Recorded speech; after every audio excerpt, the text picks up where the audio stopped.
தாய் தமிழ் உறவுகளுக்கு வணக்கம். கவுன்சிலர் தேர்தலில் போட்டியிடுகின்றார்.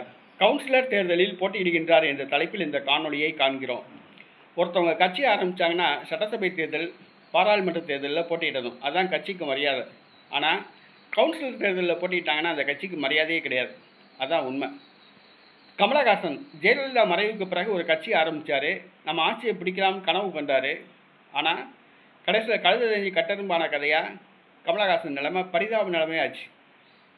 இன்றைக்கி கமலஹாசனுக்கு அரசியல் சாணக்கியம் கிடையாது. அவர் கட்சியில் களப்பணியாற்றலை, மக்கள் பிரச்சனைகளுக்காக வேண்டி போராடலை. கடைசியில் அந்த கட்சி காணாமல் போச்சு. இன்றைக்கி திமுக கூட்டணியில் போய் தனது கட்சியை இணைச்சார். கடந்த பாராளுமன்ற தேர்தலில்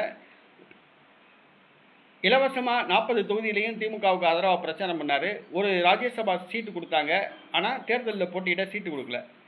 நடைபெற உள்ள சட்டசபை தேர்தலையும் திமுக கூட்டணியில் மிக குறைவான இடங்கள் கொடுத்தாங்க. அதாவது ஒரு சீட் தான் கொடுத்தாங்க. அதுவும் உதயசூரியன் சிலர்கள் தான் போட்டியிட்டு இருந்தாங்க.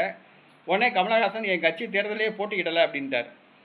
இப்போ இலவசமாக பிரச்சாரம் பண்ணிட்டு இருக்காரு. ஆக சட்டசபை தேர்தலையும் கமலஹாசன் கட்சி போட்டியிடலை, பாராளுமன்ற தேர்தலையும் கமலஹாசன் கட்சி போட்டியிடலை. ஆக கமலஹாசனை நம்பி போனவங்க இப்போ நடுத்தருவில் நிற்கிறாங்க.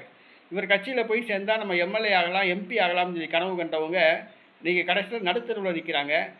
இப்போ வருகிற கவுன்சிலர் தேர்தலில் இவர் கட்சி போட்டியிடும் அப்படின்னு சொல்கிறாங்க. அதாவது திமுக கூட்டணியில் மக்கள் நீதி மையம் கட்சி இடம்பெற்று 1% சீட்டுகளை பெற்று போட்டியிடலாம் அப்படின்னு கமலஹாசன் திட்டமிட்டிருக்காப்லையா.